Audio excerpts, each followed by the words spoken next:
श्रीमद् भगवद गीता में पंचम स्कंद नर्मदा संन्यास और कर्म, ज्ञान और कर्म, इन विशेष विषयों पर चर्चा की गई अर्जुन के पूछने पर।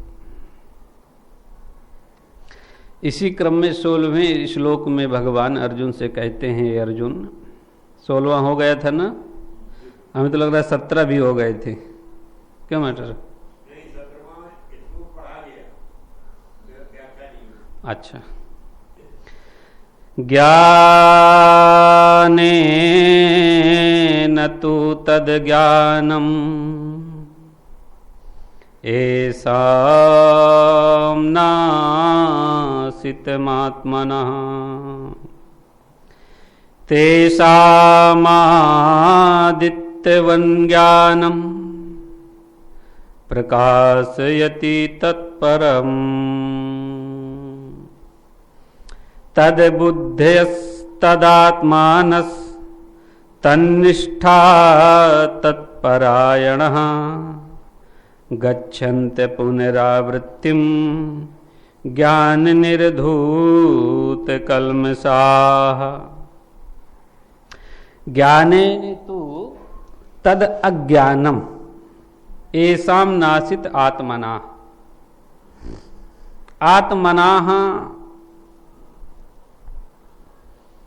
अर्जुन से कहते हैं भगवान कि हे अर्जुन, अंतःकरण में जिसके अज्ञान भरा हुआ है, अज्ञान क्या है? माया। माया का पर्दा जिसके अंतःकरण में पड़ा हुआ है, मन बुद्धि के आगे माया का पर्दा पड़ा हुआ है, जिसको अंतःकरण से कर्म अकर्म का बोध नहीं हो पाता, मन ठीक से संकल्प नहीं कर पाता, बुद्धि ठीक से सही चिंतन पर स्थिति पर पहुंच नहीं पाती है, ऐसा जो दूषित अंतःकरण वाला पुरुष है। अज्ञानम आवृतम यह आत्मनाः, जिसका अंतःकरण पूर्ण रूप से अज्ञानता से ढका हुआ है, भरा हुआ है। देखिए, संसार को देखने के, कर्म अकर्म का बोध करने के 4 चक्षुओं को कहा गया है। 2 चक्षु इंद्रियों के रूप में जो बाह्य विषयों का रूप से उसका बोध करती हैं, नेत्रेंद्रिय आदि। उसी प्रकार अंतःकरण में भी 2 चक्षु हैं, जो बिना रूप को देखे उस विषय का, उस कर्म का बोध करती है। वह अंतःकरण में, प्रत्येक जीव के अंतःकरण में, साधक के, मनुष्य के अंतःकरण में वह दोनों चक्षुएं एकदम तैयार रहती हैं, और जब भी कर्म अकर्म में कोई बात आती है, वह अपनी प्रक्रिया प्रकट करती है। पर जहां पर अज्ञानम आवृतम यस्य आत्मनाः, जिसका अंतःकरण पूर्ण रूप से अज्ञानता से भर दिया गया हो, जिसमें कोई ज्ञान हो ही नहीं, उसमें केवल मोह माया नाशवान का ही पर्दा पड़ा हुआ हो, वहां पर वह ज्ञान रूपी चक्षु, वह वैराग्य रूपी चक्षु, यह दोनों चक्षुएं कार्य नहीं करती। हे अर्जुन, तब उस स्थिति में उस मनुष्य के सामने, साधक के सामने कर्म अकर्म विकर्म में क्या करना कर्तव्य है, क्या करना नहीं चाहिए, क्या हमें करना चाहिए, तो अंतःकरण में जो ज्ञान रूप चक्षु है जो बोध कराने वाली है, क्योंकि वह ढकी हुई है, इसलिए मनुष्य अपने कर्म पथ से विचलित हो जाता है, अपने कर्म को, अपने कर्तव्य को ठीक से कर नहीं पाता है। हे अर्जुन, इस समय तुम्हारी यही अवस्था प्राप्त हो रही है। तुम बार बार अपने कर्म से,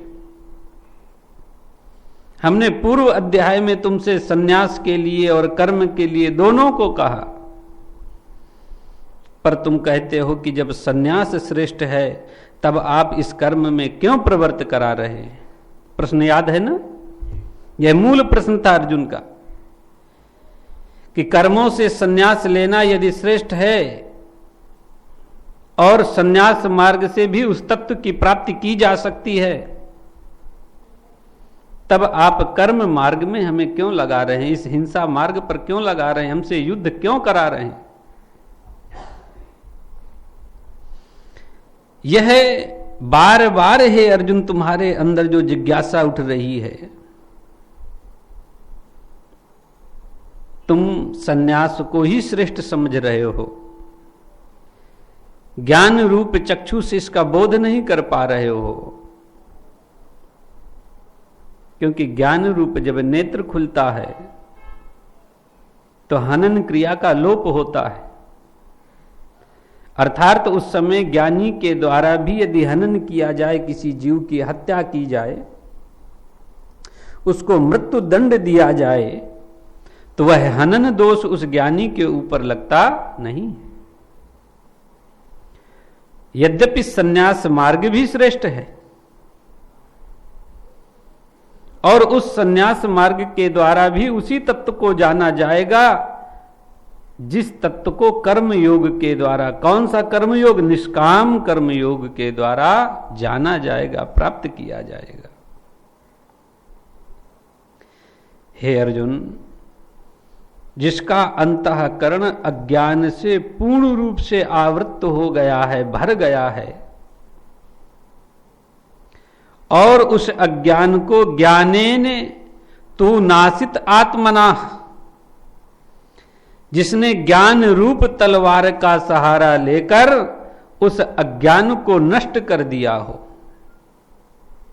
तब तेसाम आदित्य वज ज्ञानम, वह जो सूर्य के समान प्रकाशित होने वाला प्रकाश है,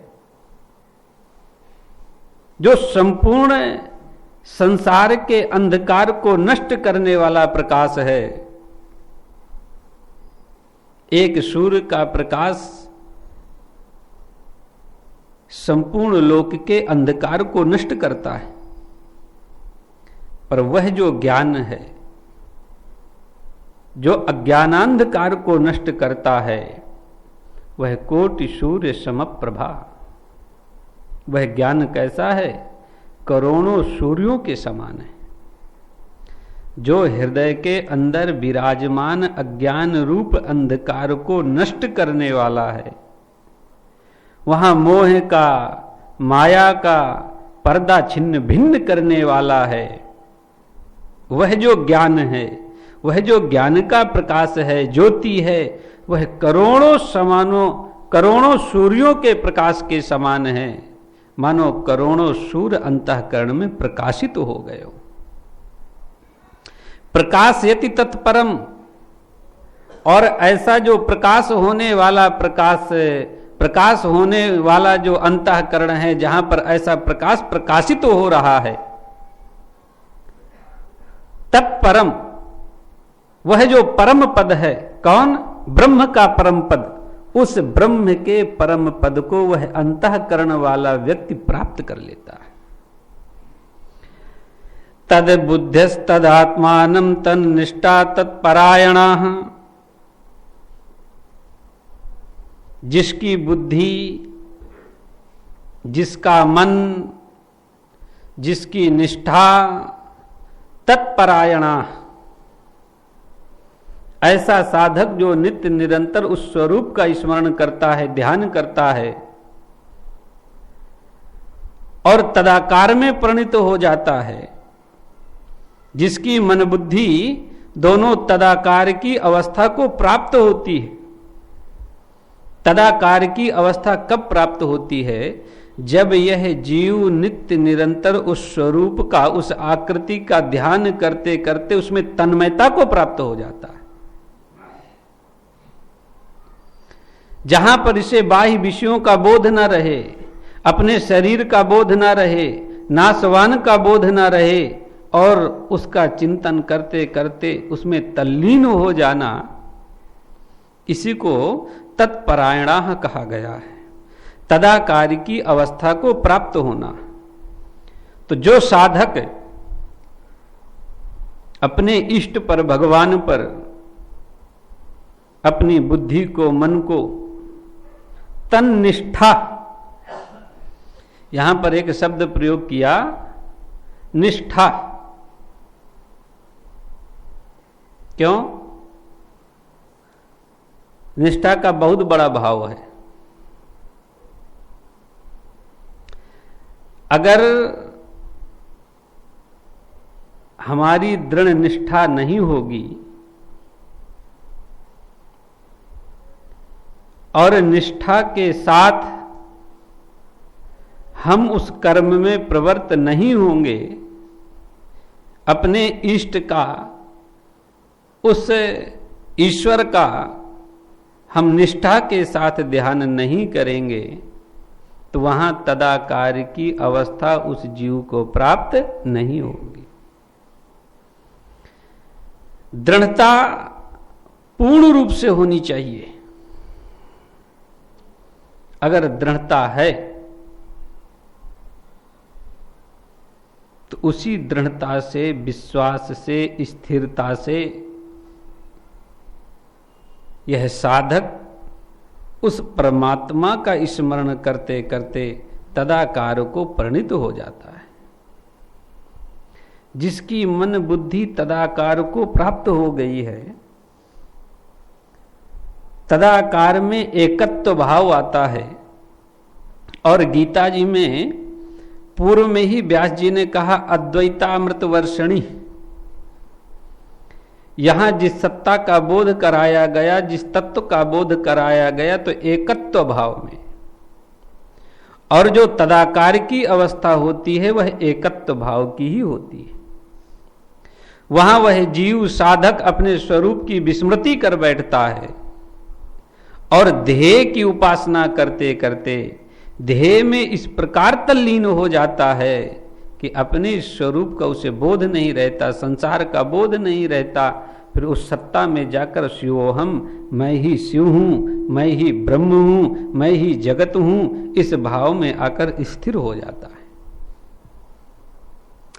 तद बुद्धस तदात्मानम तन्निष्ठा तत्परायणा, जो पूर्ण रूप से परमात्मा के ही परायण हैं, मेरे ही परायण हैं।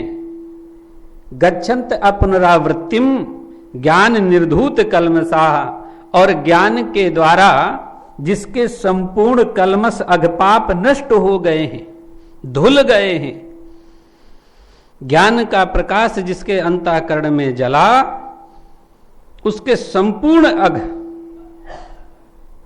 सिंह नादो यथा व्रका, जैसे जंगल में कोई सिंह गर्जना करता है तो उसके भयंकर नाद को, भयंकर शब्द को सुनकर वहां पर छोटे मोटे समस्त जीव पलायन कर जाते हैं, मृग आदि पलायन कर जाते हैं। उसी प्रकार इस मनुष्य में जो चारों तरफ से पाप रूप मृग घेरे बैठे हैं, इसने कर्मों के द्वारा उनको एकत्रित किया है, इसमें भरे हैं, बैठे हैं। जब वह साधक ज्ञान का सहारा लेता है और ज्ञान रूप प्रकाश उसके अंतःकरण में होता है, वह ज्योति जलती है, तो संपूर्ण अघ, संपूर्ण कल्मष पलायन कर जाते हैं, वह स्वच्छ मुक्त हो जाता है। और जब जीव स्वच्छ मुक्त हो जाता है तब भगवान कहते हैं, हे अर्जुन, गच्छन्त अपुनरावृत्तिम, गच्छन्त वह जाता है, कहां जाता है? परम पद को प्राप्त करता है। कौन से परम पद को? अपुनरावृत्ति, जहां से पुनरावृत्ति उसकी नहीं होती, अर्थात उसको दोबारा लौटकर इस संसार में नहीं आना पड़ता, उसे मृत्यु जन्म को प्राप्त नहीं करना होता।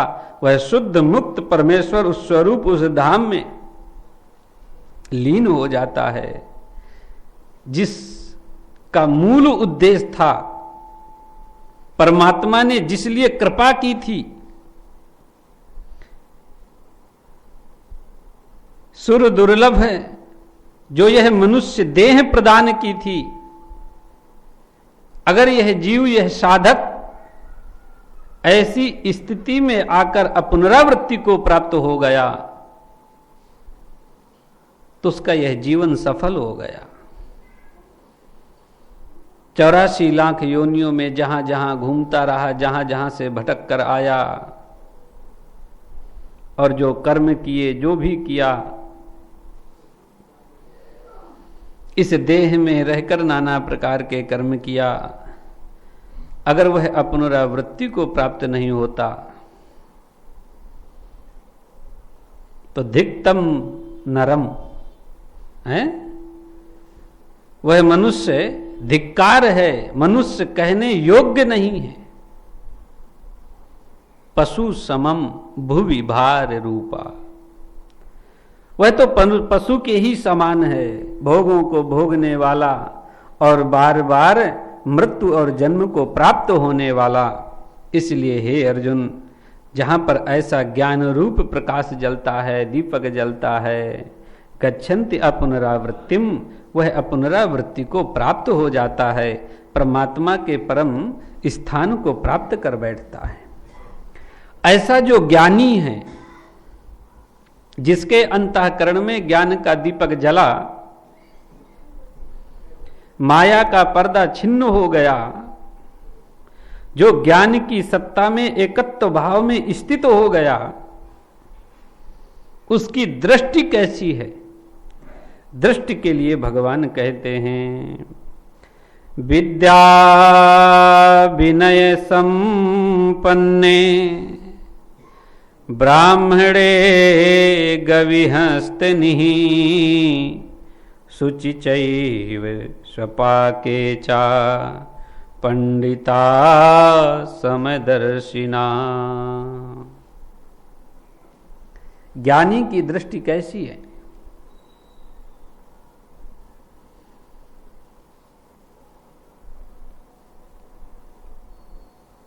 विद्या विनय संपन्ने ब्राह्मणे गविहस्तिनी। बहुत विचारणीय बात है कि ब्राह्मणे गविहस्तिनी शब्द से भी काम चल सकता था, फिर विद्या विनय संपन्ने, ये ब्राह्मण के लिए, ये सबके लिए लगाया नहीं गया है। जैसे सकल ताड़ना के अधिकारी, तो सकल जो शब्द लगाया गया है वो सबके लिए लगाया गया है। सकल शब्द सबके लिए है। वहां पर जितने भी लोगों का नाम लिया गया, ढोल गंवार शूद्र पशु नारी, इसके बाद में सकल शब्द लगाया गया, सकल ताड़ना के अधिकारी। तो सकल शब्द सब में जाएगा और सबके अर्थ को व्युत्पन्न करेगा। पर यहां जो ब्राह्मणे, विद्या विनय संपन्ने ब्राह्मणे, और फिर कहा है गवि हस्तनी शुचि चैव स्वपाके, तो अब गाय पर या हथनी पर या कुत्ते पर और स्वपाके चंडाल पर विद्या विनय संपन्ने लगाया जाएगा तो क्या मतलब निकलेगा? यहां केवल ब्राह्मण के लिए एक विशेष विशेषण प्रयोग किया गया है, विद्या विनय संपन्ने, अर्थात यहां विद्या से भी जो भाव लेना है,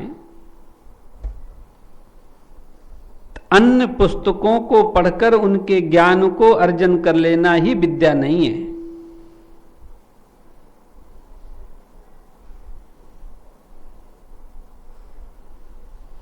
यहां विद्या शब्द से तात्पर्य है जो ब्रह्म को, उस तत्व को जनाने वाली विद्या है, तत्व का बोध कराने वाली विद्या है, स्वरूप का बोध कराने वाली विद्या है, कर्म का बोध कराने वाली विद्या है। ऐसी विद्या से संपन्न ब्राह्मण को होना चाहिए। अर्थात ब्रह्म का बोध कराने वाले उपनिषद हैं, वेद हैं, पुराण हैं, शास्त्र हैं, स्मृतियां हैं। तो ब्राह्मण को विशेष रूप से इनका अध्ययन करना चाहिए।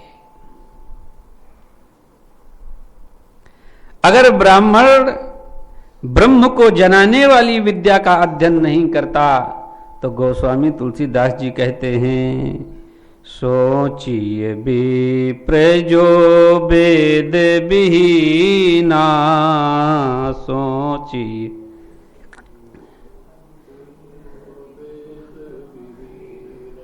सोचिए विप्र जो वेद विहीना,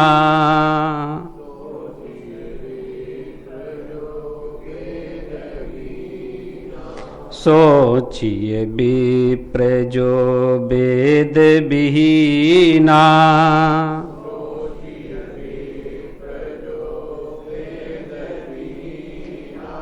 तजि निज धर्म विषय लय लीना।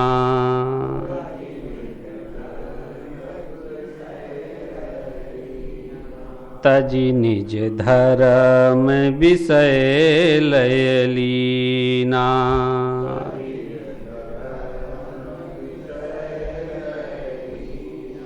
तो ब्राह्मण के लिए क्या अनिवार्य है? वेद विहीना, जो ब्राह्मण है वो सोचनीय है। अगर वह वेद का अध्ययन, शास्त्र का अध्ययन, पुराण का अध्ययन, स्मृति का अध्ययन, उपनिषद का अध्ययन नहीं करने वाला है, वह पथभ्रष्ट हो जाएगा और विषयों में लीन हो जाएगा। इसलिए ब्राह्मण को विशेष रूप से, ब्राह्मण को विशेष क्यों भगवान कहते हैं? ब्राह्मणो समुख मासीद बाहु राजन्यः कृतः, ओरो जदवैश्यः पद्भ्याम गुं शूद्रो अजायता। क्योंकि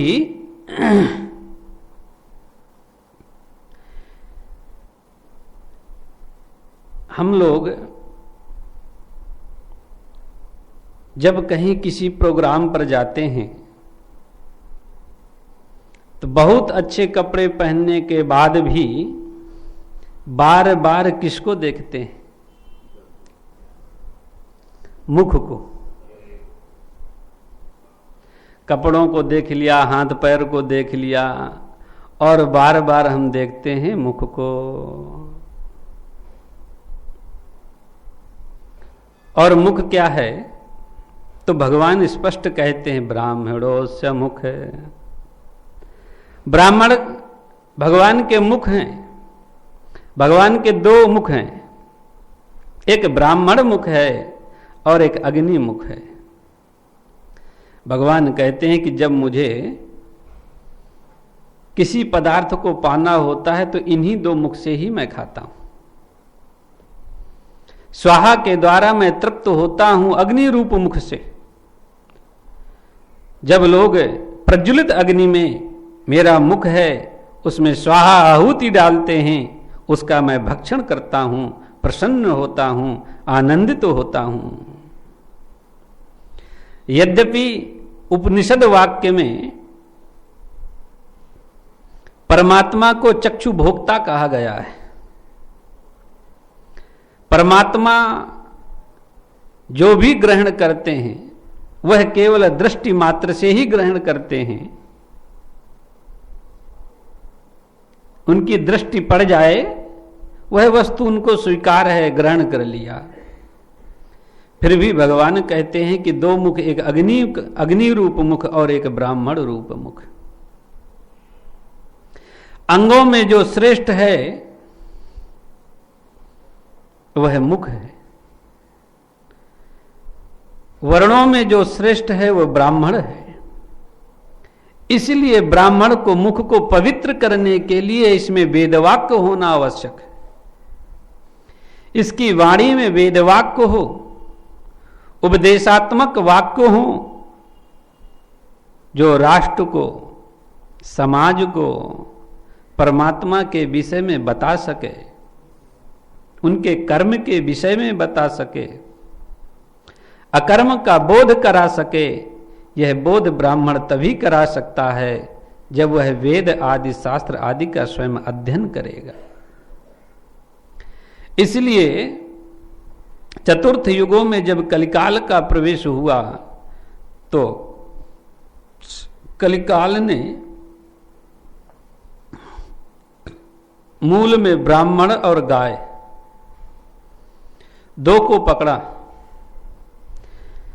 कलिकाल को बोध है कि यदि ब्राह्मण भ्रष्ट हो जाएगा, गाय भ्रष्ट हो जाएगी तो वेद की रक्षा नहीं हो पाएगी, वेद की रक्षा नहीं हो पाएगी तो राजा भ्रष्ट हो जाएगा, और राजा जब भ्रष्ट हो जाएगा तो यथा राजा तथा प्रजा, प्रजा भी वैसी हो जाएगी।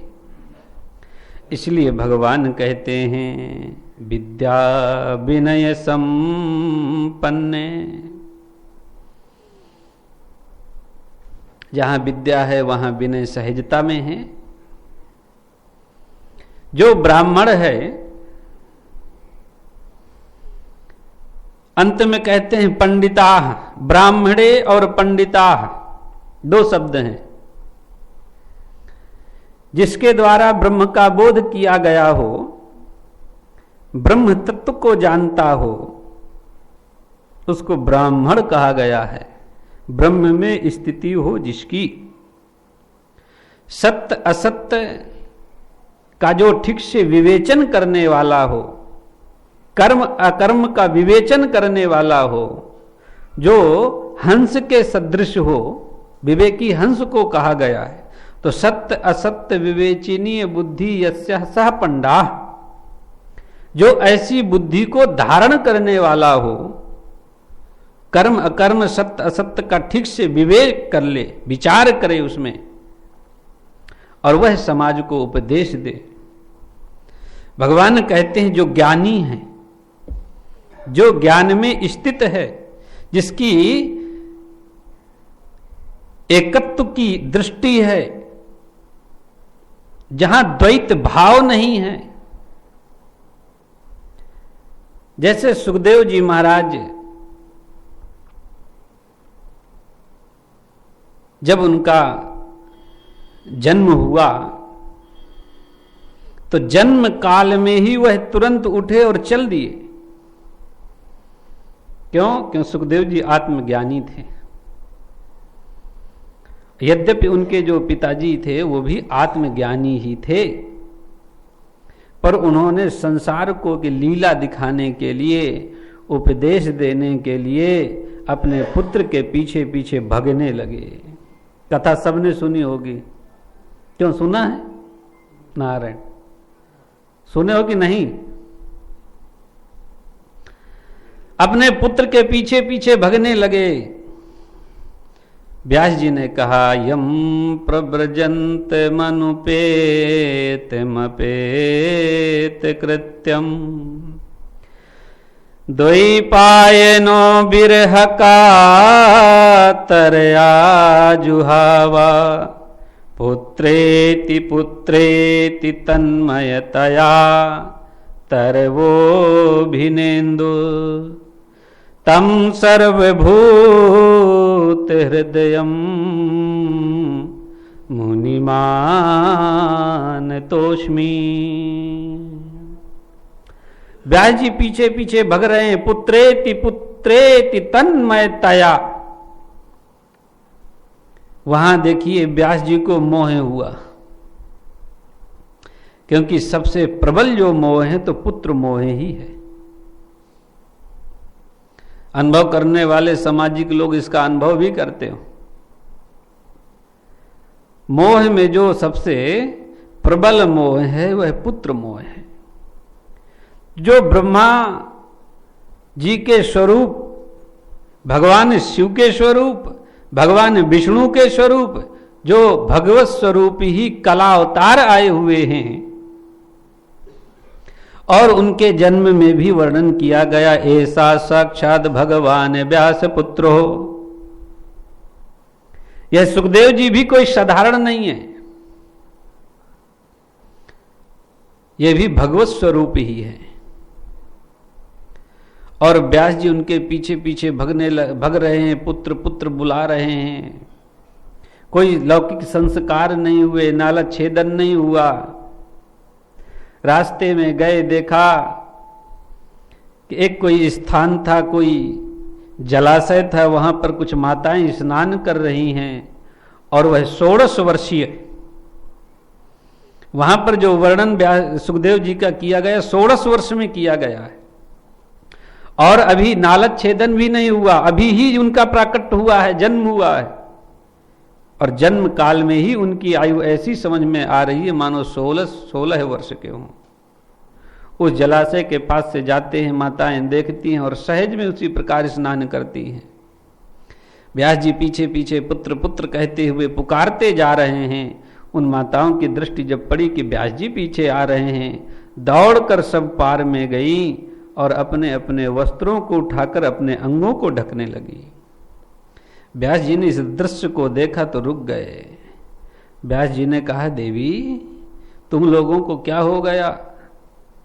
मेरा अभी पुत्र 16 वर्षीय नौजवान अभी इधरी से गया है, और आप लोगों ने देखकर कोई पर्दा नहीं किया, कोई संकोच नहीं किया है। जैसे आप स्नान कर रही थी, जैसे आप जल क्रीड़ा कर रही थी, उसी प्रकार आप कर रही थी, और मुझको देखते ही आप अपने वस्त्रों को उठा रही हैं, अपने शरीर को ढक रही हैं। अगर मेरी आयु का बोध करो तो मैं तुम्हारे पिता का भी पिता हूंगा, इतनी मेरी आयु हो गई। तो स्त्रियों ने कहा, महाराज क्षमा करिए, आपके पुत्र में और आप में अंतर है। क्या अंतर है? अलिक्ष लिंगो लिंग भेदो रहिता। आपके जो पुत्र हैं उनमें लिंग भेद नहीं है। आत्मा राम है, वो ऐसे परमहंस हैं कि स्त्री और पुरुष में भेद ही नहीं जानते। जो स्त्री और पुरुष के भेद को नहीं जानेगा, उनके संबंध को नहीं जानेगा, तो वहां पर कहीं दोष बुद्धि हो सकती है क्या?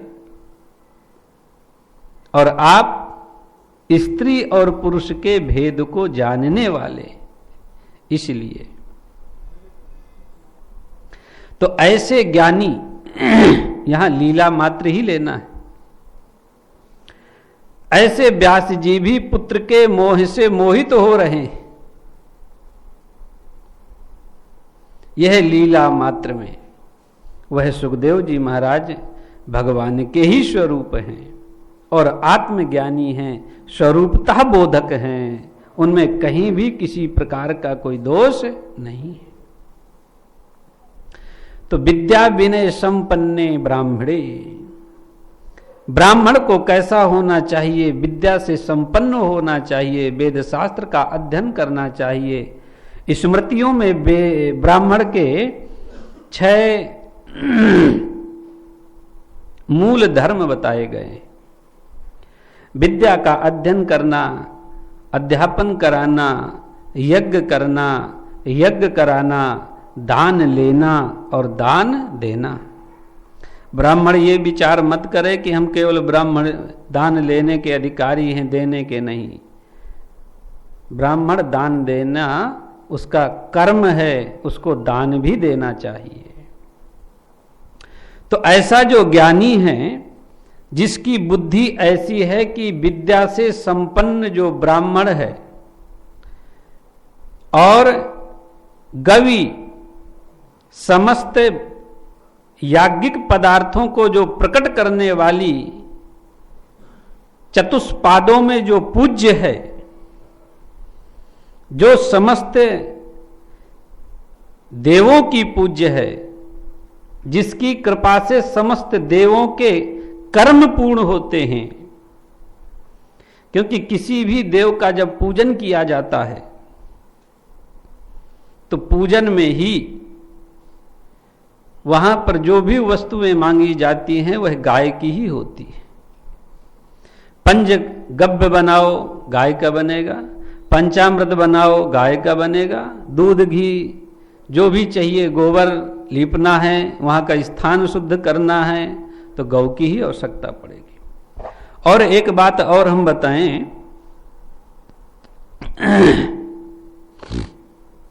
इस कलिकाल में मनुष्य का मूल धर्म है, वो जो अपना धर्म समझ रहा है कि एन केन प्रकारेण इस संसार में रहकर कुछ भी करो, पर हमें धन की प्राप्ति होनी चाहिए। उसका मूल एक ही चिंतन है। हमें किसी की हत्या करनी पड़े, किसी से बेईमानी करनी पड़े, किसी को मारना पड़े, चोरी करना पड़े, किसी को मिलावटी वस्तु खिलानी पड़े, कुछ भी करना पड़े, हमें केवल धन चाहिए, ऐसा उसका मूल लक्ष्य है। और यहां पर भगवान ब्राह्मण के बाद द्वितीय शब्द गवि शब्द प्रयोग करके मानो समाज को, ऐसे लोगों को यह बता रहे हैं कि विप्रधेनुसुर संत हित लीन मनुज अवतार। जो ब्राह्मण को पूजने वाला है, जो गौ को पूजने वाला है, जिनके हित के लिए परमात्मा ने अपने स्वरूप को इस मृत्यु लोक में प्रकट किया है, तो उनका अनुसरण करने वाली जो लक्ष्मी हैं, क्या उनसे पृथक रह पाएंगी, दूर रह पाएंगी? क्योंकि परमात्मा का एक नाम ब्रह्मण्य देव है। वह ब्राह्मण गाय की सेवा करने वाले हैं। ब्रह्मण्य देव ब्राह्मणों के हित के लिए उनकी सेवा करते हैं और गौ पालन के लिए उन्होंने गोपाल नाम को भी स्वीकार किया, गाय का भी पालन किया। और गोपिकाएं तो कहती हैं, श्रयत इंदिरा सस्वदत्र ही। वह जो ब्रजमंडल है, उस ब्रजमंडल में वह जो श्री है, जो चपला है, बिजली के सदृश है, एक स्थान पर ठहरती नहीं। आकाश में चमकती बिजली को देखो तो एक स्थान से दूसरे, दूसरे से तीसरे से चौथे से पांचवें, कभी एक स्थान पर नहीं चमकती।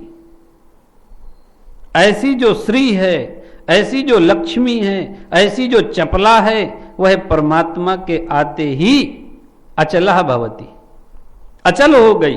हाँ, इसी ब्रजमंडल में वह अचल रूप से स्थिर हो गई, उसकी गति अवरुद्ध हो गई। सत्य दत्र ही अत्रैव स्थाने अत्रैव ब्रजमंडले, इसी स्थान में वह लक्ष्मी अचल रूप से स्थिर हो गई। और उसी लक्ष्मी के पीछे सब लोग भग रहे हैं। महाभारत प्रसंग में जब लक्ष्मी जी गाय के पास आती हैं तो गाय ने कहा कि मेरे गोबर पे निवास करो, और गाय के गोबर में लक्ष्मी जी ने निवास किया। यह प्रसंग हम पहले बोल चुके हैं, इसलिए संक्षेप में हम निकल गए। अर्थात यदि गौ सेवा की जाए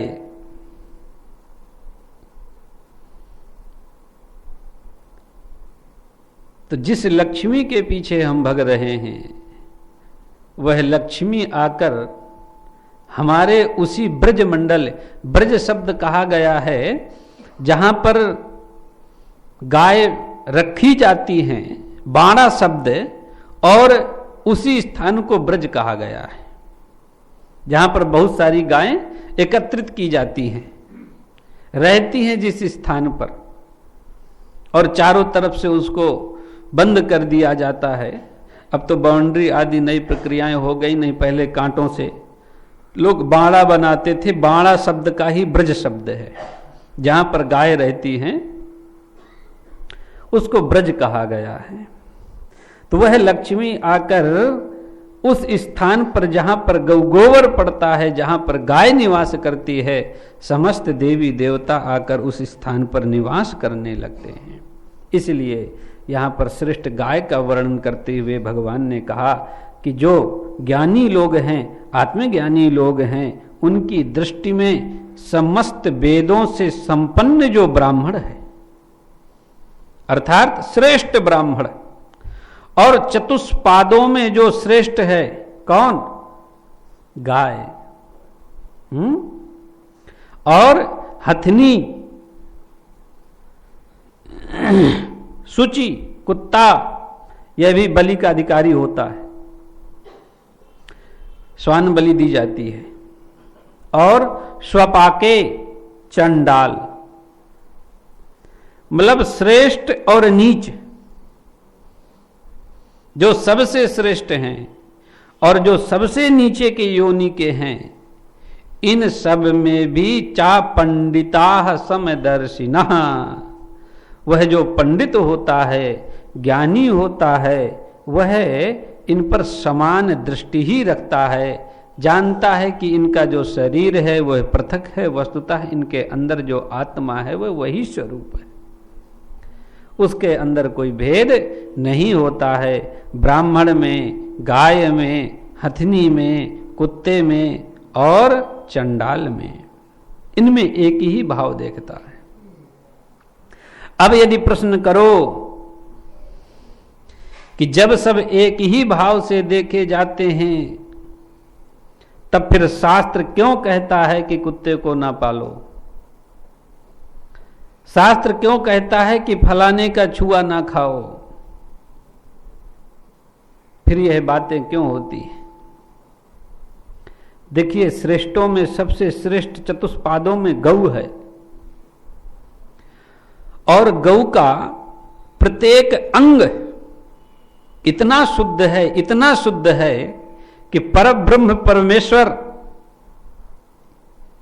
जिनके चरण नख से निकली हुई एक धारा, जो बाद में कई भागों में विभक्त हुई, और उसी में एक धारा धवल धारा निकली, पतति पावनी गंगा, जिसने त्रिलोकी को शुद्ध कर दिया है। त्रिलोकी जिससे शुद्ध हो गई, बड़े बड़े पापी जाकर डुबकी लगाते हैं और शुद्ध मुक्त हो जाते हैं। वही परब्रह्म परमात्मा जब उनको नजर लगती है, दोष होता है, तो माता यशोदा गाय के पूंछ से ही झाड़ा लगाती है। दुबे जी, गाय के पूंछ से। और ब्रज लीला में तो वर्णन किया कि इतना ही नहीं, माता कभी कभी तो गौ गोबर, गौमूत्र मिश्रित गौ गोबर से पूरे शरीर में स्नान कराती है। और उसको छुटाए कैसे? क्योंकि इतना पवित्र है। अब उसको अगर शुद्ध जल से स्नान कराया जाए तो कोई मतलब नहीं। जैसे गंगा स्नान के बाद फिर शुद्ध जल से स्नान नहीं करना चाहिए, क्योंकि जब वो पूर्ण शुद्ध से हम कर ही आए हैं तब साफ जल से स्नान करने की आवश्यकता नहीं है। अगर हम ऐसा स्नान करते हैं तो हम उसमें पाप ही एकत्रित करते हैं। तब माता क्या करती थी कि गौशाला की मिट्टी को उठाकर शरीर में रगड़ देती थी, जिससे वह गोबर छूट जाता था और बालक साफ हो जाता था। इस प्रकार भगवान ने गो द्रव्य को परमात्मा ने स्वीकार किया है। इतनी महिमा। तो उस गाय के संपूर्ण अंग बिल्कुल शुद्ध हैं। उसके दूध को तो अमृत कहा गया है, गोमृत। बहुत सारे रोगों में उसका दूध है, घी है, उसका दही है, आयुर्वेद में प्रयोग किया जाता है।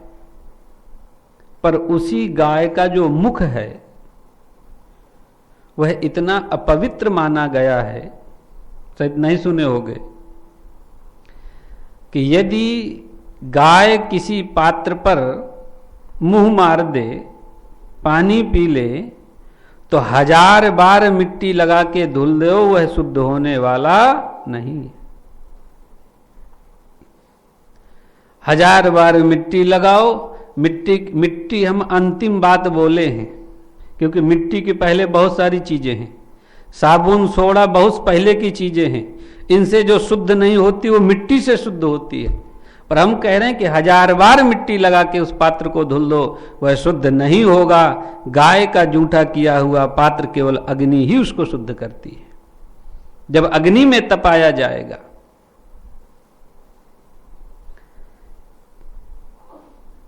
ऐसी जो गाय है जिसका संपूर्ण अंग शुद्ध है और उसका एक अंग अपवित्र माना गया है, तो वह ब्राह्मण, वह गाय, वह हथनी, कुत्ता और चंडाल, इन सब में एक ही दृष्टि को रखने वाला जो साधक है, ज्ञानी है, उसी को ज्ञानी कहा गया है। कुत्ते को पालने का विधान नहीं है, पर उससे द्वेष करने का भी कोई विधान नहीं है। बलि आदि में उसको भी भोजन देना है। और एक साधक हुए नामदेव जी करके, उनका नाम सुने होंगे सब लोग, उन्होंने ऐसी दृष्टि में ही उस श्वान शरीर में ब्रह्म को प्रकट कर दिया। क्यों? क्योंकि उनकी दृष्टि ही ऐसी थी कि यह श्वान शरीर में है, पर इसके अंदर रहने वाला वह तत्व तो ब्रह्म ही है। एक दक्षिण के संत हुए, उन्होंने गधा में शिव को प्रकट कर दिया। तो ऐसी दृष्टि जो रखने वाले हैं, उनके लिए भगवान कहते हैं कि ऐसे जो आत्मज्ञानी लोग हैं, पंडिताः समदर्शिनाः, इनकी दृष्टि समान होती है, पर समान में भी इनको ऐसा मत समझो कि कुत्ता तो समान है, पाल लो, छुआ है, खाओ पियो। उस विधान से भी बचना है। इहैव तैर्जितः सर्गो येषां साम्ये स्थितः मनः, निर्दोषं हि समं ब्रह्म तस्मात् ब्राह्मणिते स्थितः। साम्ये स्थितं मनः येषां साधकाः यस्य मनः साम्ये स्थितम्, जिस साधक का मन पूर्ण रूप से समभाव में स्थित हो जाता है। समभाव का तात्पर्य है कि द्वंद्वों से रहित हो जाता है, वह शांति अक्षोभ को प्राप्त हो जाता है, उसके अंदर कोई क्षोभ उत्पन्न नहीं होता है। और इहैव तैर्जितः सर्गो, इस संसार में रहता हुआ, कौन सा संसार? शरीर रूप, शरीर रूप संसार में रहता हुआ जितई ही, इसको जीत लेता है। किसको जीत लेता है? शरीर जीता नहीं जा सकता है, तब इंद्रिया है जितई ही। इसी संसार में, शरीर रूप संसार में रहता हुआ जिसने अपनी संपूर्ण इंद्रियों को जीत लिया है, यत कर लिया है, सम्यक कर लिया है, और जिसने अपने मन को समत्त भाव में स्थित कर दिया है, निर्दोषम ही समम ब्रह्म है, वह जो ब्रह्म है वह कैसा है, निर्दोष है, किसी प्रकार का उसमें दोष नहीं है। तस्माद इसलिए ब्राह्मणी ते स्थितः, वह ब्रह्म भाव में ही स्थित हो जाता है, परमात्मा के भाव में ही स्थित हो जाता है, फिर वह अपुनरावृत्ति को प्राप्त नहीं होता।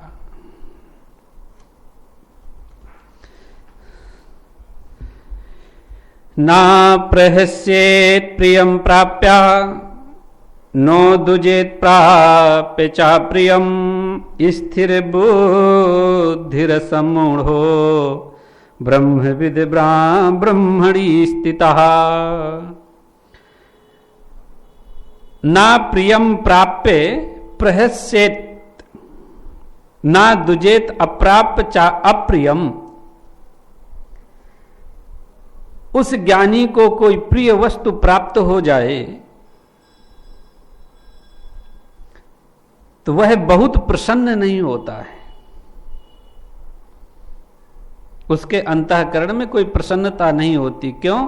क्योंकि वह समत्त भाव में, पूर्व श्लोक में जिसका मन स्थित हो गया है, सम्यक हो गया है, यत हो गया है, तो प्रिय वस्तु की प्राप्ति में भी उसे कोई प्रसन्नता नहीं है। और अप्रियम ना दुजेत, अप्रिय वस्तु उसको प्राप्त हो जाए तो उसके अंतःकरण में कोई वेग उत्पन्न नहीं होता है, कोई शोक उत्पन्न नहीं होता है। प्रिय और अप्रिय दोनों की प्राप्ति में वह समभाव में रहता है। प्रिय को प्राप्त होकर प्रसन्न नहीं होता है, अप्रिय को प्राप्त होकर उसके अंतःकरण में कोई शोक उत्पन्न नहीं होता है। स्थिर बुद्धि असम्मूढ़ो ना सम्मूढ़ो यस्य स असम्मूढ़ो है। हाँ, असम्मूढ़, मूढ़ किसको कहा गया? अज्ञानी को। सम्मूढ़ और अज्ञानी, असम्मूढ़ जो अज्ञानी नहीं है, अर्थात जो ज्ञानी है वह उद्वेग को उत्पन्न क्यों नहीं होता? तो स्थिर बुद्धि असम्मूढ़ो, क्योंकि वह उसकी जो बुद्धि है वह स्थिर बनी हुई है, उसका जो मन है वह स्थिर बना हुआ है, उसके अंदर कोई वेग उत्पन्न नहीं होता है। ब्रह्मविद ब्राह्मणी स्थितः, वह ब्रह्म को जानने वाला, ब्रह्म की सत्ता का बोध करने वाला जो ज्ञानी है वह ब्रह्म में स्थित हो जाता है, उस स्वरूप में परिणित हो जाता है और उसी स्थिति में वह बना रहता है। प्रिय और अप्रिय वस्तु प्राप्त होने पर हर्ष और शोक उत्पन्न नहीं होता है। हे अर्जुन, इसलिए तुम इस शोक को मत प्राप्त हो कि युद्ध में हम हार जाएंगे या हम जीत जाएंगे, इस युद्ध में इतने लोग मारे जाएंगे, हमारे गुरुजन, इष्टजन, प्रियजन, सगे संबंधी जन मारे जाएंगे। इस शोक को तुम प्राप्त मत हो, तुम्हें तो स्थिर भाव में होकर कर्म करना चाहिए। बाहि स्पर्शे स्वशक्तात्मा बिंदयात्मनि सुखम सा ब्रह्म योग युक्तात्मा सुखमक्षयमश्नुते। बाहि जो स्पर्श आदि विषय हैं, बाहि स्पर्श आदि जो विषय हैं, शब्द स्पर्श रूप रस गंध, इन समस्त विषयों से असक्तात्मा, नासक्ता, जिसकी कोई भी आसक्ति नहीं है, अर्थात न उसको रूप खींच पा रहा, न शब्द खींच पा रहा, न स्पर्श खींच रहा, न गंध खींच पा रहा, न तेज खींच पा रहा। यह कोई भी पदार्थ जिसको अपनी ओर आकृष्ट नहीं कर पा रहे हैं, क्योंकि कहीं भी उसकी आसक्ति नहीं है, आसक्ति से रहित है। और आत्मनि यत् सुखम बिंदत, जो अंतःकरण में सुख है, कौन सा सुख? चेतन अमल सहज सुख राशि, जो उसका मूल स्वरूप है, उस ज्ञान के कारण, अपने स्वरूप को जानने के कारण अंतःकरण में विराजमान जो सुख है उसको वह जानने वाला है, विंदति, उसको जानता है और उस सुख में वह पूर्ण रूप से मग्न हो रहा है। सा ब्रह्म योग युक्तात्मा, वह सांख्य योग के द्वारा, सांख्य योग का तात्पर्य है ज्ञान योग के द्वारा, योगात्मा, योग में युक्त हुआ अंतःकरण वाला साधक अक्षय सुखम अश्नुते। अक्षय सुखम का तात्पर्य है जो कभी क्षय को प्राप्त होने वाला सुख ना हो, अर्थात ऐसे आनंद का अनुभव करता है, वह आनंद में तल्लीन हो जाता है। ब्रह्म के स्वरूप का बोध करने के कारण जानत तुम्हि हो जाई। और भगवान कैसे हैं? जो आनंद सिंधु सुख राशि, शीकरते त्रैलोक सुपासी। वह आनंद स्वरूप हैं, सुख स्वरूप हैं और उसके स्वरूप का जिसने बोध किया वह सुखम अक्षय अश्नुतय। अश्नुतय का तात्पर्य होता है भोगता है, भोग करता है, भुंगते। वह अक्षय आनंद में मग्न हो जाता है और एक रस उसमें निमग्न रहता है। हे अर्जुन, ये ही संस्पर्श जा भोगा दुख यो नय एवते आद्यंतवंतः कौन्तेया न तेषु रमते बुधा। हे अर्जुन, हे कौन्ते, हे कुंती नंदन, ये ही संस्पर्श जाह, जाह उत्पन्नाः, संस्पर्श जो बाह्य विषय हैं, शब्द स्पर्श रूप रसगंध, इंद्रिय और बाह्य विषयों के संयोग से उत्पन्न होने वाले भोग। बात समझ में आई? इंद्रिय और शब्द स्पर्श रूप रसगंध, इनके संयोग से जब ये मिले तो उत्पन्न होने वाले जो भोग, जो रस, सुख या दुख, भोगा दुख योनय एवते, वह पूर्ण रूप से दुख ही हैं, वो दुख ही हैं। संसार के नाशवान जो भोग हैं, पदार्थ हैं, उनसे जब इंद्रियों का संयोग होता है तो उससे दुख ही उत्पन्न होता है। यद्यपि हम विचार करें कि रसगुल्ला खाने में रसगुल्ला रूप भोग और रसेंद्रिय रूप जिह्वा के मिलन में बहुत सुख मिला, बहुत सुख मिला,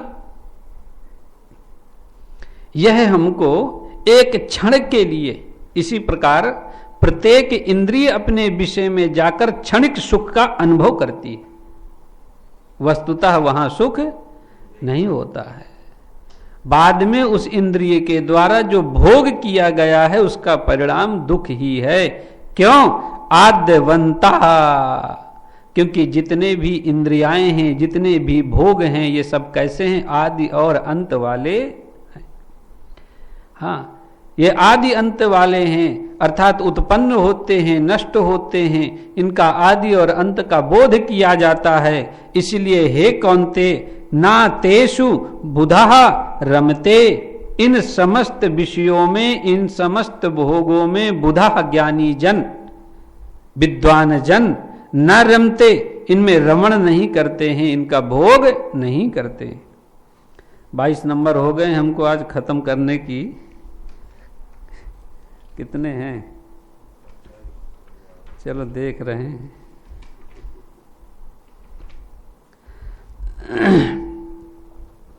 शक्नोति हैव यः सोढुम् प्राक् शरीर विमोक्षणात् काम क्रोधोद्भवं वेगम सायुक्तः सा सुखी नरः। बहुत अच्छी बात भगवान ने अब अर्जुन से कही। भगवान कहते हैं, हे अर्जुन, प्राक शरीर विमोक्षणात्,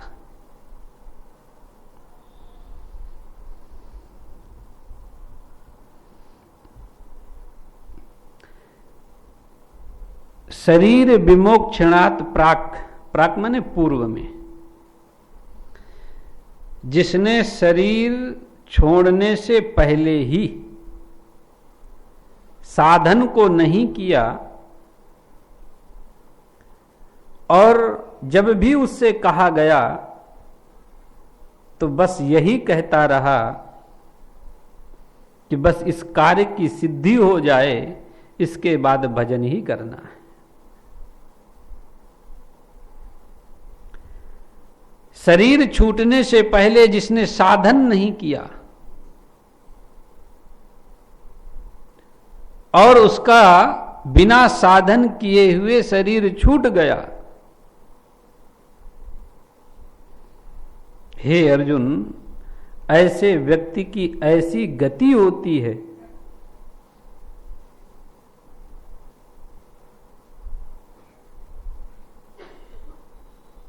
कि उसको वह कई हजार लाख वर्ष तक नरकों में जाकर नाना प्रकार के नरकों में उसका भोग करता है, उसका प्रायश्चित करता है और बहुत काल बाद भोगने के बाद पुनः फिर वह मृत्युलोक में वह जीव डाला जाता है। कौन? जिसने इस शरीर को प्राप्त तो किया। कैसे प्राप्त किया? परमात्मा की अहेतुकी कृपा से। कोई अपने पुरुषार्थ से, अपने साधन से नहीं प्राप्त किया। सुर दुर्लभ सद ग्रंथन गावा। यह देह कैसा है? देवताओं को भी प्राप्त नहीं हो पा रहा। जो ऊपर के देवता हैं वह लोग केवल भोगों को भोग कर रहे हैं, कर्म करने में समर्थ नहीं है। उन भोगों को भोगने के बाद पुनः इसी मृत्युलोक में आएंगे और फिर भ्रमण करेंगे, फिर मनुष्य देह प्राप्त करेंगे, फिर इससे साधन करके वह उस परम तत्व को प्राप्त कर पाएंगे। पर जिनको मनुष्य देह मिल गया, परमात्मा की अहेतु की कृपा से यह सुंदर नवद्वार की नगरी प्रदान कर दी गई और इसमें आकर यह जीव पुरंजनी से विवाह कर रहा है। किससे? पुरंजनी से। और उस पुरंजनी में इस प्रकार यह मग्न हो जाता है, इस प्रकार यह मग्न हो जाता है कि अपने लक्ष्य को यह भूल जाता है। यहां मुझे आकर आए थे हरिभजन को ओटन लगे कपास, जो गर्भ काल में न जाने कितनी प्रकार की चेष्टाएं की थी, भगवान को वचन दिया था कि भजन करूंगा, और यहां आकर यह विवाह किया और विवाह करने के बाद ऐसा फंसा। किससे विवाह किया? पुरंजनी से। पुरंजनी भी अच्छे खानदान की है। हाँ, 11 सैनिक साथ में लेकर चलने वाली, हाँ 5 फनों वाला सांप साथ में लेकर चलने वाली, और उससे विवाह करने के बाद यह जीव इस प्रकार उसमें उलझ गया कि फिर कोई साधन नहीं कर पाया। भगवान कहते हैं, हे अर्जुन, प्राक शरीर विमोक्षणात्, शरीर को छोड़ने से पहले। यहां विमोक्षणात् जो शब्द दिया है तो शरीर के लिए है, छोड़ने से पहले। क्यों? क्योंकि शरीर की मुक्ति नहीं होती है। मोक्ष शरीर का नहीं होता है। हाँ, शरीर का कोई मोक्ष नहीं होता है, आत्मा का कोई मोक्ष नहीं होता है, मन का ही मोक्ष होता है। पर यहां शरीर के लिए विमोक्षणात् शब्द प्रयोग किया गया, तो विमोक्षणात् प्रयोग की दशा में शब्द का अर्थ छूटना समझा जाए। विमोक्षणात् शरीर छोड़ने से पहले ही जिसने साधनों को नहीं किया और साधन से रहित होकर इस शरीर को वह छोड़ रहा है। कौन से साधन? काम क्रोधोद्भवम वेगम। मनुष्य शरीर को प्राप्त करने के बाद उसने काम को और क्रोध को, इनके वेग को वह रोक नहीं पाया। मूल में यहां काम ही ले लिया जाए, क्योंकि काम से ही क्रोध की उत्पत्ति होती है। कामना रहित पुरुष के पास क्रोध नहीं होता है। अगर उसके पास कहीं क्रोध दिखाई भी पड़े तो उस क्रोध को लोकाचार लोक कल्याण की भावना से ही समझना चाहिए। वस्तुतः उस क्रोध से उसके अंतःकरण में हलचल होती नहीं है। पर एक जो क्रोध कामना का क्रोध होता है वह इतना भयंकर होता है कि हमारे शरीर के संपूर्ण वेग को हिला देता है। पूरा शरीर हिल जाएगा। बहुत क्रोध युक्त यदि कोई व्यक्ति हो तो उसकी आकृति बताती है। उसके ओंठ फड़कते हैं, आंखें लाल हो जाती हैं, भुजाएं फड़कने लगती हैं, बहुत सारी क्रियाएं शरीर में होती हैं। तो जिसने साधन के द्वारा काम और क्रोध इन वेगों को नहीं रोक पाया, बहुत सारे वेग हैं पर दो वेग से अन्य वेगों को भी हमें समझ लेना है। इनके वेग को नहीं रोक पाया, इन्हीं के वेग में ही वह बहता चला गया।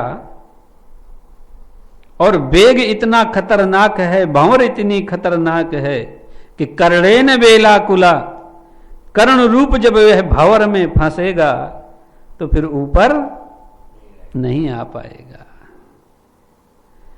फिर इसको पकड़कर यह काम और क्रोध रूप भंवर की जो बेला है, इस जीव को पकड़ के ऐसा दबाएगी नीचे कि यह ऊपर आ ही नहीं पाएगा। दो प्रकार की भंवरें होती हैं, एक बेलाकुला और एक आवर्तनी भंवर। दो भंवरें मानी जाती हैं नदी में। जो आवर्तनी भंवर होती है, तो आवर्तनी भंवर में जो व्यक्ति फंसता है वह उसमें घूमता है, कभी नीचे जाता है, कभी ऊपर आता है, फिर घूमता है। और एक होती है बेलाकुला। बेलाकुला भंवर ऐसी भंवर होती है कि जीव को, मनुष्य को पकड़ के एक बार दबाया फिर उसको निकालती ही नहीं, फिर उसको निकालेगी नहीं। और जब वो निकलेगा तब काहे लग बचेगा नहीं, पता नहीं कितनी दूर निकाले। आवर्तनी। तो यहां पर जिसने काम को क्रोध को नहीं जीता वह बेलाकुला भंवर में जाकर पिस जाएगा। और जिसने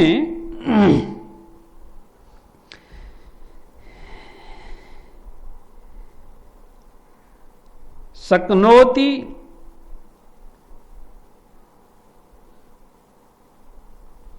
हैव यह सोढ़ुम सह युक्तः सह सुखी नरः।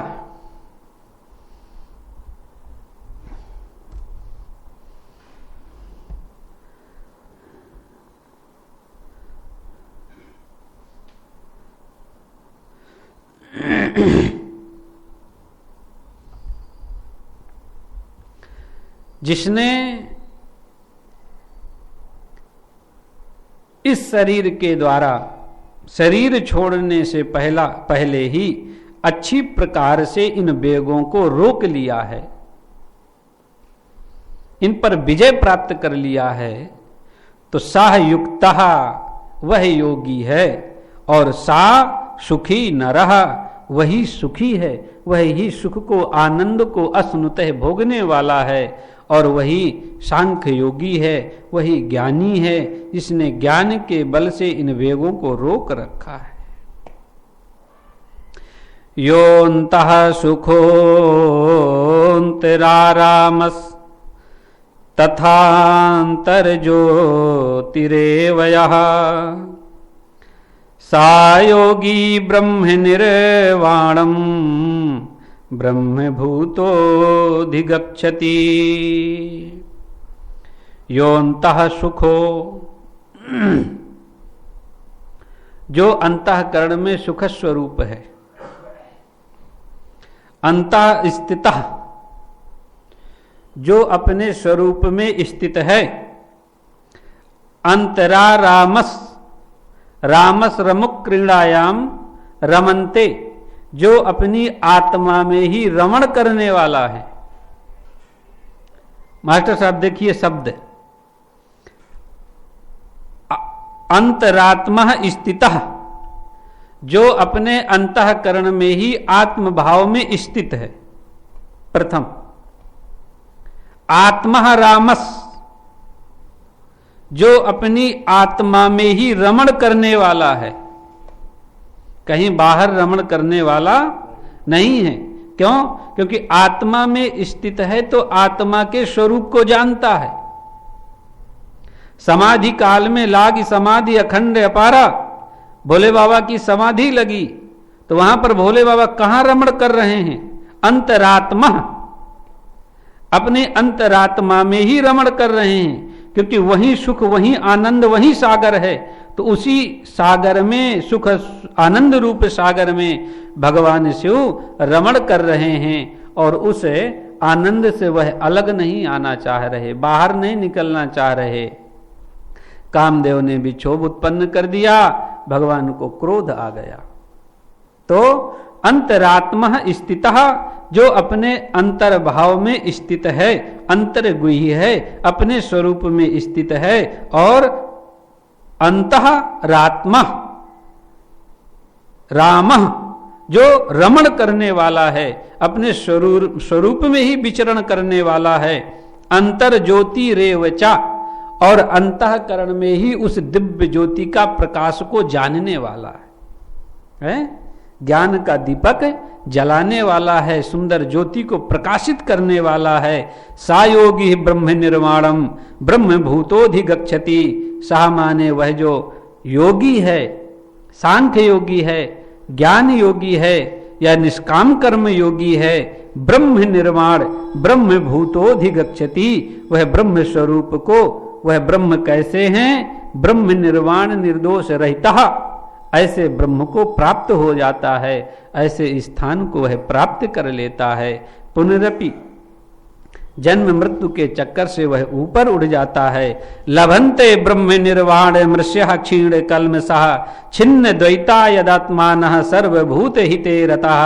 हे अर्जुन, क्षीण कल्मषाः, जिसके संपूर्ण कल्मष अघ नष्ट हो गए हों, जिसके अंतःकरण में किसी भी प्रकार का कोई दोष बचा ना हो, वह शुद्ध हो गया हो, उसके संपूर्ण संशय नष्ट हो गए हों, संपूर्ण पाप अघ उसके नष्ट हो गए हों।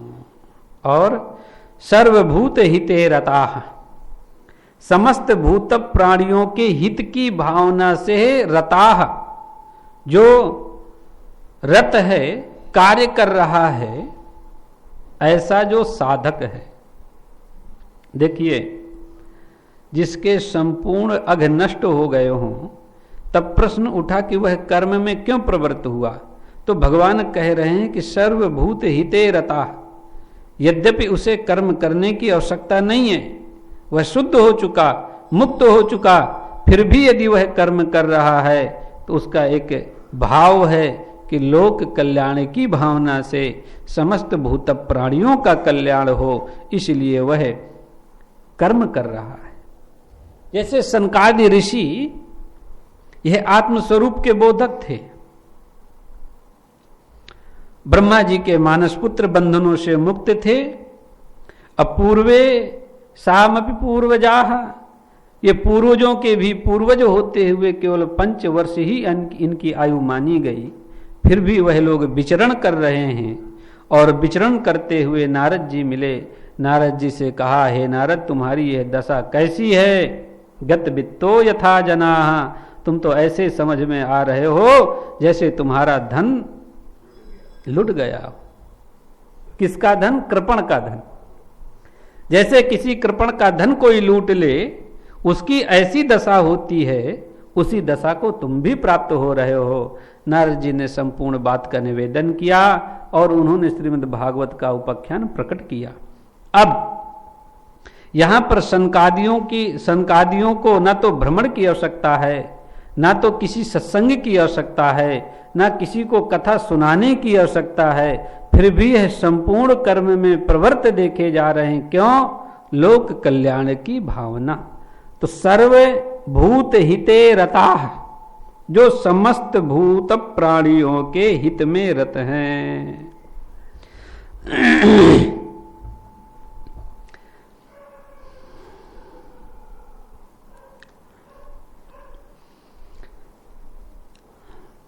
छिन्न द्वैधा, और जिसके संपूर्ण संशय नष्ट हो गए हों, किसी भी प्रकार का कोई संशय न बचा हो। यतात्मनः, जो यच्चित्त वाला हो, जिसकी संपूर्ण इंद्रियाएं बसभूत में हो, उसके बस में हो, तो लभन्ते, वह प्राप्त करते हैं किसको? ब्रह्म निर्वाणम ऋषयः। ऐसे जो ऋषि लोग हैं, ऋषियों मंत्र दृष्टारः, ऐसे जो मंत्र दृष्टा ऋषि लोग हैं, वह ब्रह्म निर्वाण को, ब्रह्म पद को प्राप्त करते हैं। काम क्रोध वियुक्ता नाम यतीनाम यत चेतसाम अभितो ब्रह्म निर्वाणम वर्तते विदितात्मनाम। काम क्रोध वियुक्ता नाम, काम और क्रोध दोनों से जो युक्त ना हो, जिसके काम और क्रोध दोनों नष्ट हो गए हैं, यति नाम, ऐसे जो सन्यासी हैं, सन्यास धर्म का निर्वाह करने वाले हैं। यत चेत साम, यत चेत साम, जिनका चित्त यत हो गया है, संयमित हो गया है, जिनकी बुद्धि, मन, इंद्रियें उनके वशीभूत हो गई हों। अभितो ब्रह्म निर्माणम वर्तते विदितात्मनाम, वह ऐसे यति, ऐसे सन्यासी उस ब्रह्म पद को प्राप्त करते हैं।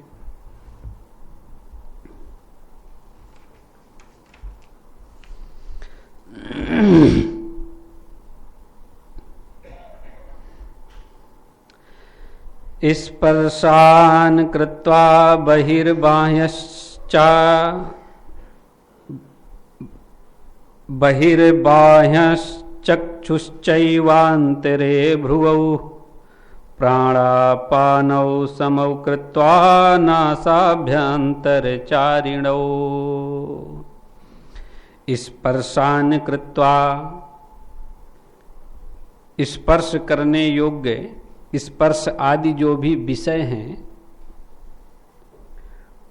शब्द, स्पर्श, रूप, रस, गंध है, जितने भी बाह्य विषय हैं, बाहिर्भ्यांतस्, जितने भी बाह्य विषय हैं, इन समस्त बाह्य विषयों से पृथक होकर, इनसे हटकर, बाह्य विषयों का बोध न करते हुए, और चक्षुष अवांतरे भ्रुवौ, चक्षु अवांतरे, चक्षु के मध्य में, भ्रुवौ मध्य,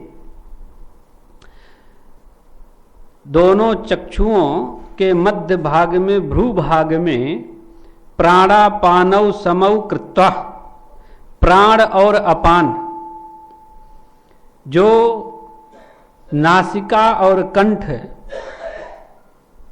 नासिका और कंठ को स्पर्श करने वाली वायु है, इन दोनों वायु को स्थिर करके, रोक के, नासाभ्यंतर चारिणौ, नासा, नासिका और कंठाद, अभ्यंतर, अभ्यंतर कंठा, इन दोनों से चारुणौ, जो चरण करने वाले हैं, चलने वाले हैं, अर्थात जो नासिका और कंठ से ही दोनों वायु का गमन करने वाले हैं।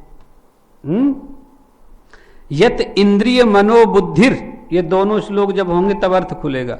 यते इंद्रिय मनोबुद्धिर, यत कर लिया है जिसने, इंद्रिय मन बुद्धिर मुनिर मोक्ष परायणा, ऐसे जो मुनि लोग हैं, मनन करने वाले हैं, जो ब्रह्म के चिंतन में लगे हुए हैं, मोक्ष परायणा, जो मोक्ष परायण हैं, उस मोक्ष सत्ता को चाहने वाले हैं, मोक्ष की मुक्षु जन हैं, मोक्ष को चाहने वाले हैं। विगतेच्छा, विगत माने नष्ट हो गई हैं, जिसके भय इच्छा और क्रोध, जिसके अंदर अब किसी प्रकार की कोई इच्छा नहीं है, अब किसी से भय नहीं है, किसी पर कोई क्रोध नहीं है।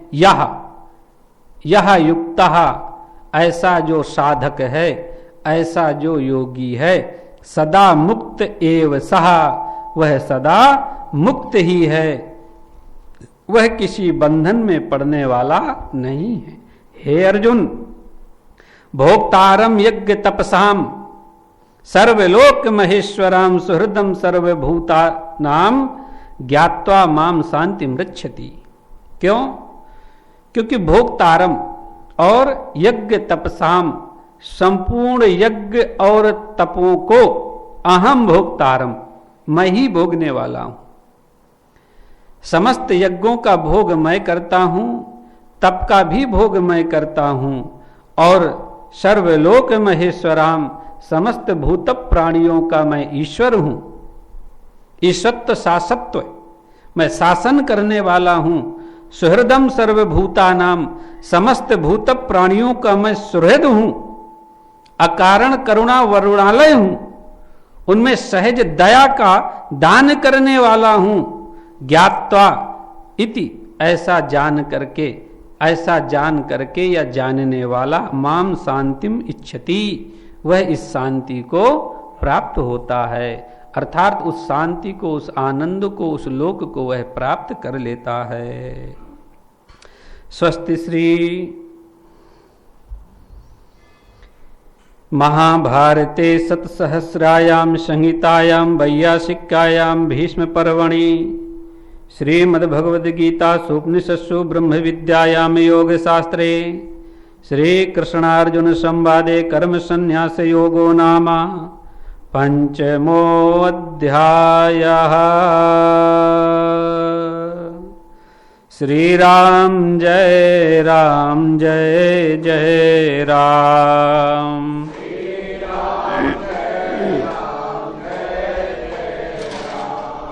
श्रीराम जय राम जय जय राम।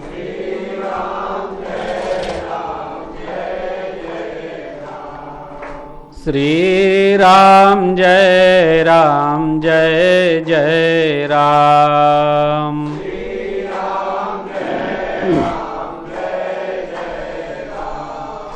राधा माधव जय घनश्याम।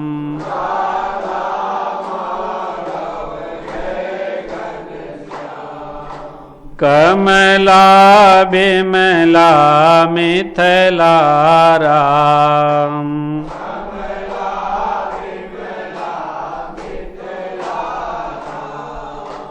अवध सरयू सीताराम।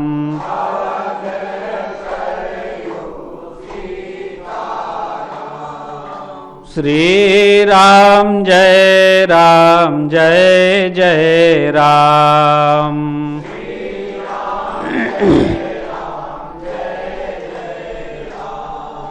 श्री राम जय जय राम।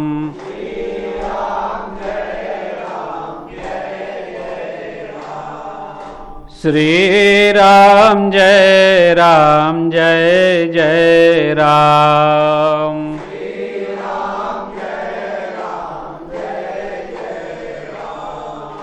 श्री राम जय जय राम।